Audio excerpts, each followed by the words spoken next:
Hey guys, in this video I wanted to talk about technical SEO versus content SEO. I know it's the top of the month, but I will do the expense report next week because I know you guys are excited about that. But today I really wanted to talk about how the Core Vital update and the page experience update is being rolled out by Google.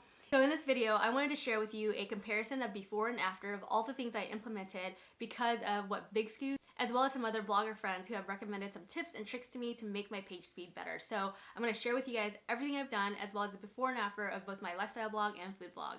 If you guys don't already know, the way that Google makes money is through advertisements, but they also want to make sure that the person who is searching on Google has a really good experience. So their goal is to make sure that anyone who is a content creator isn't like spamming the search engine and then giving bad and poor experiences, which would drive away people from using Google as a search engine. So Google is focused on making sure that any person who is searching the internet using Google has a good experience. That's ultimately the goal of Google, is to provide a really good experience for the user. For us as content creators, we need to make sure that our content is up to speed so that Google will index it and then basically rank our content to the top of the list so that it drives traffic to our blogs, where we can start making money via advertisements or however you make money on your blog.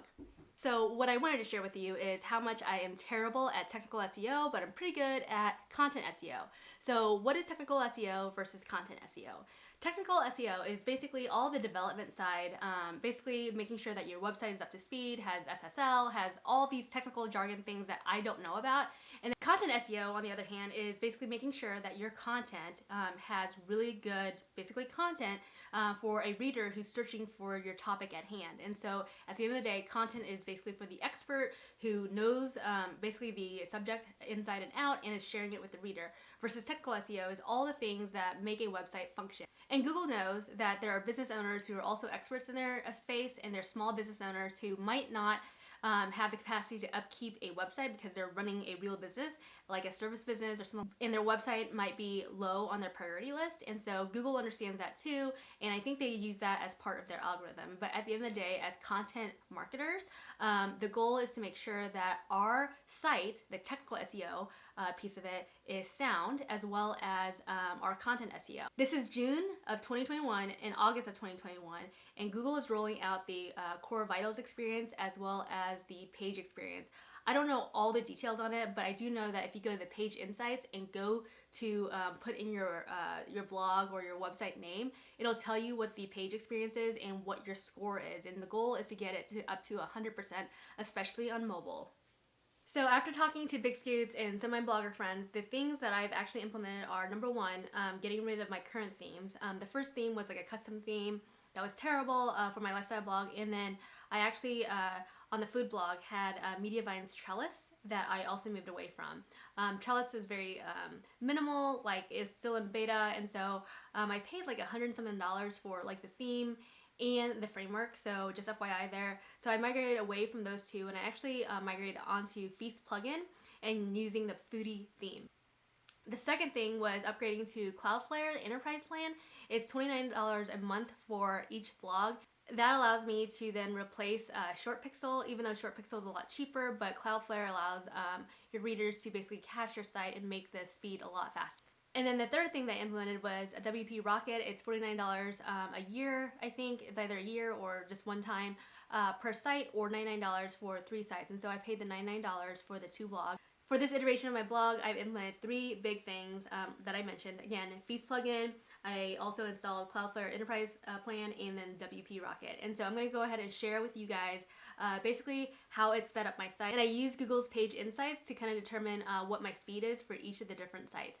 Now, the thing that people get wrong with Page Speed Insights is that they just put the name of their blog on there and then determine their speed that way. When in actuality, what you should be doing is taking your top 10, 15 blog posts that are ranking on your site or people visit the most on your site, and making sure that the speed for those specific blog posts are doing well. And so what I'm going to share with you is basically all the pages that are doing well on my site for both my blog as well as for the food blog, so that you guys can see a comparison between before I made the changes to after, because I always love to make sure that I'm like basically measuring the changes that I'm doing so that I know whether or not they're worthwhile or not, because if you don't measure, you don't know. And then also in Google Analytics, there's a annotation tool where it allows you to kind of annotate like the date that you made a change, so that when you see spikes in your page views, you can determine what change you made that day in order to see spikes or decreases or dips in your Google Analytics.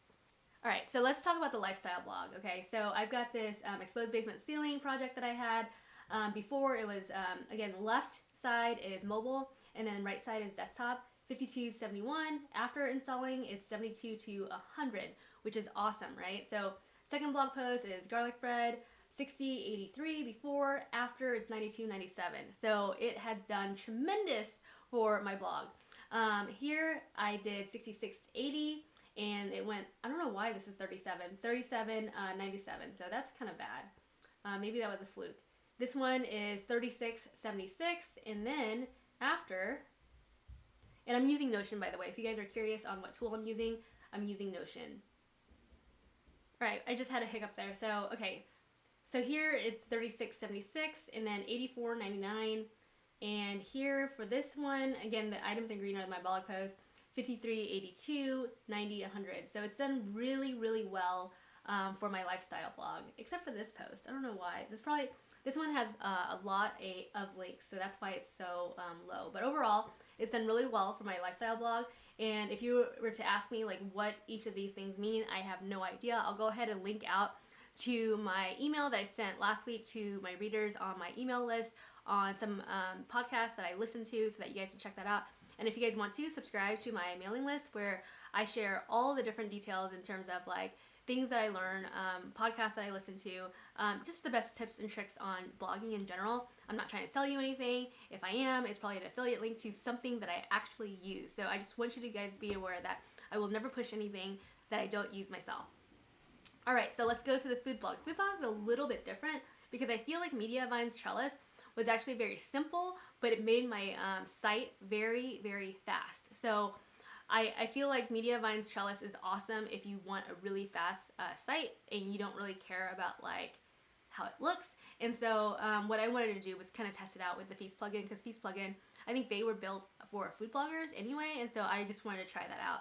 And so what I did, like I told you, is every time I do a page like speed review, I make sure that I look at the top pages that are ranking for my site. And so as you can see here, here's the main site. This is what people normally do, and I don't think you should be doing that. So this is before Trellis, after Feast plugin, and then after WP Rocket and Cloudflare. Okay, so if you're looking across, here it is. This one went lower, but this one went higher. So the mobile, I think that's desktop, that went higher. And then as you can see, it's red, and then green with WP Rocket and Cloudflare. Here, again, we went to green. Here, we went to green, went higher here. And then here, we went from 49 to 69, 77, 98. So I feel like I can confidently say that using Cloudflare Enterprise as well as WP Rocket definitely helped out my site. I'm now going to try to figure out how to move it closer to green. And all this is technical SEO. And I don't like technical SEO, so I hired people to do technical SEO for me.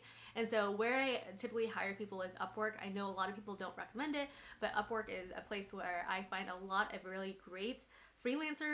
And I also learned about a different site that helps a lot of bloggers out. I'll go ahead and link down to my affiliate link down below as well. They do like things like updating your alt tag for just a flat fee, which is awesome. And I plan on using their services. I haven't used their services yet. I'll let you guys know how that turns out whenever I start using their service, but I'll go ahead and link down below so that you guys at least have access to it and can kind of check what their services are. All right, so let's go to Google Analytics, and I want to share with you guys basically where the annotations are so that you guys can see where you can market yourself. I'm going to show you the last 30 days for both the lifestyle blog and the food blog. All right, so here you can see that in the last 30 days, I've had 56,278 page views, and it's actually dipped. And I think the reason why it's dipped because my URLs actually changed, like the URL structure. I know a lot of people say, hey, don't change your URL structure, but it actually dipped quite a bit. And so I have a lot of redirects on my site, and so that's why I think it's decreasing. But what's crazy is that my income for this blog is the same as my food blog that has maybe 25% more traffic, okay? So I think that's why it's dipping. So I'm going to do a lot of hard work in just making sure that I have my freelancers who are doing this SEO stuff, make sure that like the redirects are right. I don't know how to check whether it's right, so I'm gonna trust that they are redirecting correctly. And then for the food blog here, you can see that there's a dip. And I think the dip, honestly, is also the summer slump. There's always like a blog summer slump. And then when you get into Q4, you're making it rain with money because sales are happening, Black Friday, Cyber Monday, Christmas, all that stuff is happening. And so here, I think this is a summer slump. So if I actually show you from the previous year, let me see if there's actually a slump. See, like there is a slump. There's a summer slump from the last year. So that's how you use the analytics to kind of measure whether or not your dip is because of the algorithm or if it's because it's seasonality. And here I can see that it's definitely seasonality just because of how it's trending.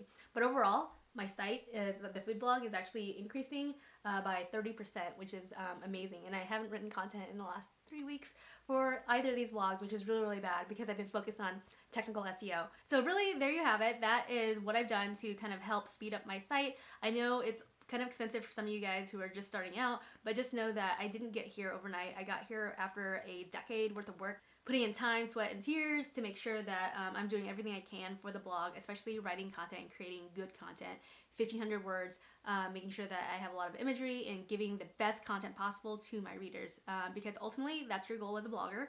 In the technical SEO part, you can hire out just like me so that you don't have to worry about it, but just know that you'll be spending a little bit of money to make sure that things are up to par with development standards today. If you guys have any questions on this, feel free to leave a comment below. I'll go ahead and link out to all of the things that I changed up. Also include like the things that I used before so that you guys can have a comparison. If you like this video, go ahead and subscribe. The next video I'm doing is my blog income report for July 2021. So click on the bell to get notifications the next time I create new videos so that you get updated when I do the blog income reports, all right? Thank you guys. Take care. Bye.